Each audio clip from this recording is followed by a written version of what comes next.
There's a term called iatrogenia. I'm not sure if I'm pronouncing it correctly, but I heard about it a couple of years ago. And it has to do with medical practices or diagnosis or even the words of a medical practitioner that cause harm to the patient without meaning to. So, if I understand this correctly, what it means is that sometimes well-meaning practitioners say things that they don't realize actually has huge impacts on the patient that they're speaking to. I have been a recipient of this quite a few times. I've seen family members go through this. And I don't deny that obviously medical practitioners are human as well, and we all make mistakes, but it amazes me what control or power we don't realize we often give, or medical practitioners don't realize they have, in either encouraging or actually harming a patient inadvertently. The reason I bring this up is because in my last video, I was talking about envy and jealousy, and how when there's an example of someone that is doing something amazing that we want to do and we feel like this jealousy or envy, we can start fixating on the negative feelings, like how bad we feel that we're not doing it, or that we have negative thoughts towards this person because why isn't it me that's doing it? But that actually, if we flip it and see that the fact that there's an example of someone doing it there, doing that thing, whether it's singing, dance, math, athletics, whatever it is, the fact that there exists someone doing this thing that we want to do is actually a beautiful thing. And we get to learn from that and grow from that and use that to our advantage to drive us to want to do something amazing for ourselves. Well, I was thinking afterwards that I've also been impacted by amazing models of health and wellness. People who have done things that other people told them that they wouldn't be able to do, but they were like, no, I'm not listening to you. I know what my body can do. I know what I've been through. I know the reason why I might have this illness or this problem. You don't know very much about me, and I'm going to go and heal that. I'm going to work through it. I'm going to move it through my body and figure it out. And I want to say that we need to hear more examples of those kind of people. Instead of the doctors and practitioners that have told me that what I'm going through or whatever is like typical of, the diagnosis or whatever it is, and they just line up your life like they know how it's going to go. I've heard this with people with different diseases, with different illnesses. But when a doctor lines up your life in a different way, or shows you that there are other possibilities, that there are alternative ways of dealing with that, or looking at it, or shows you examples of people who have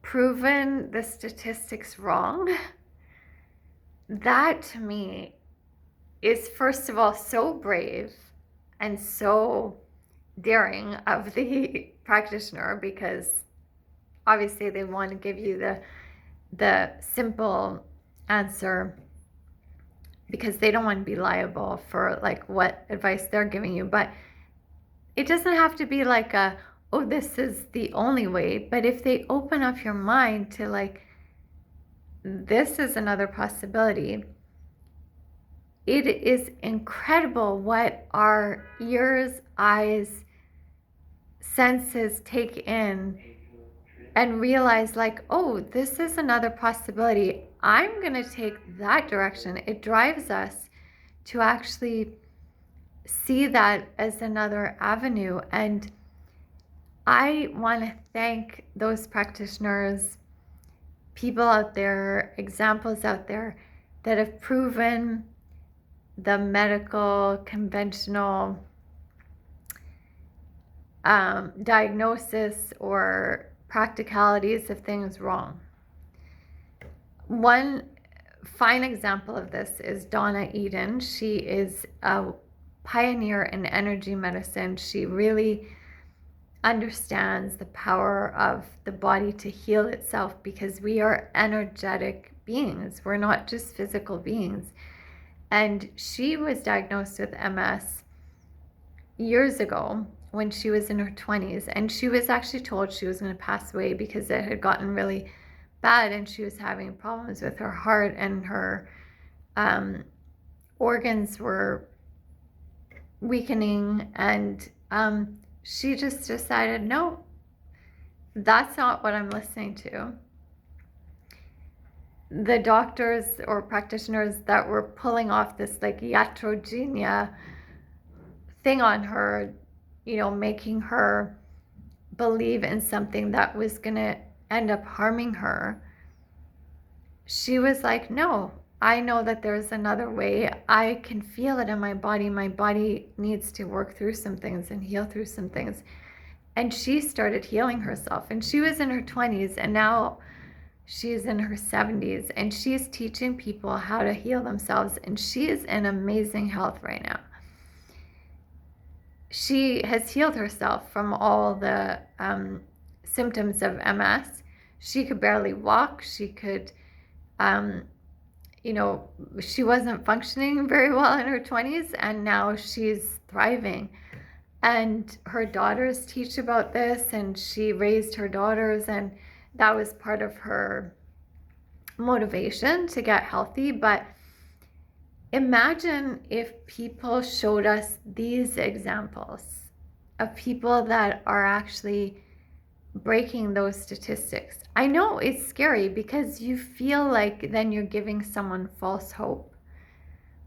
But oh my God, false hope, quote unquote, false hope can really turn into real life manifestation. Because we take in examples, like I was sharing in my other video, like when we see examples of people doing amazing, like out of this world feats that we didn't even think were possible, we now see that it is possible. And so we want to reach for that and achieve it. It's the same in medicine. Like, I cannot tell you how many times someone tried to break me down into thinking that my path was going to go in a certain direction that I didn't want it to go. And for whatever reason, some amazing model of the opposite of that showed up in my life at the right time, at the right place. Whether it was Donna Eden and her practices and her philosophy, or other people that were just doing incredible things that steered me away from the original practitioners that were making me feel like I was not going to have very much hope in many things that I wanted to do. And if I had listened to them, I wouldn't have danced for all the years that I danced. I wouldn't have been teaching the way that I did. I wouldn't have been showing up in my life in a way that I have a lot of faith and sensibility to the energetics of our being, not just the physicality. And the crazy thing is, when you believe in the energetics of the body, you can transform your physical body, because energy is everything. I've said this in other videos. Energy is everything, and it can make our bodies do incredible things. Like, other people can tell us that our bodies are going to shut down at this age, or it could even, it doesn't even have to be like a disease or a diagnosis. It could just be like an age that, oh, everyone's saying that at this age you can't move very easily, or you're going to need to have home care, or you need to, you know, be ready to not be as active or whatever. But there are millions of people out there who have proved that wrong, who show up looking young, energetic, in much later in their years, because they ignore those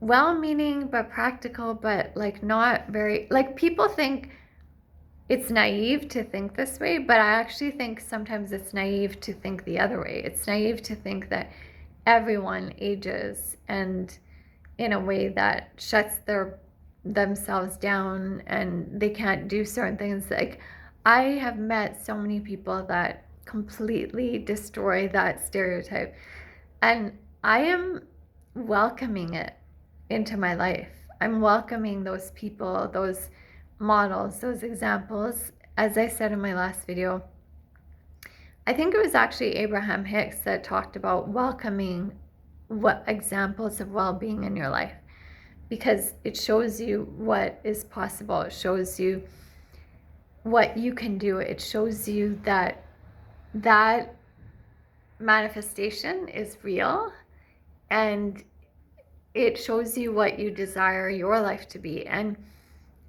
I'm totally welcoming it, because this iatrogenia kind of thing, where someone else's words, someone else's position of control or power, or seemingly control or power, can really debilitate us, can really make our bodies listen to what their words are telling us we're going to be like, or how we're going to be or not be able to do certain things in our life. And our body listens to that and starts behaving that way.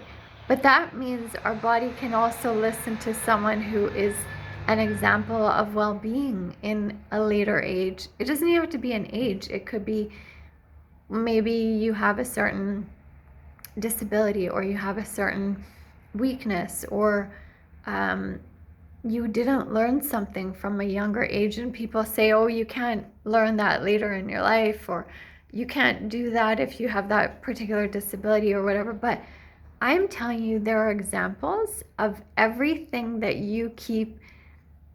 You know, they say when you argue for your limitations, there are examples of people that have those same quote unquote limitations, and they don't let those seemingly limitations limit that. They actually go out and still do what it is that they want to do. And I don't know about you, but I want to live in that kind of energy. I want to live in that kind of mindset, and I want to embody that. So yeah, I wanted to share that with you. Let me know what you all think. I would love to hear from you. Talk to you soon.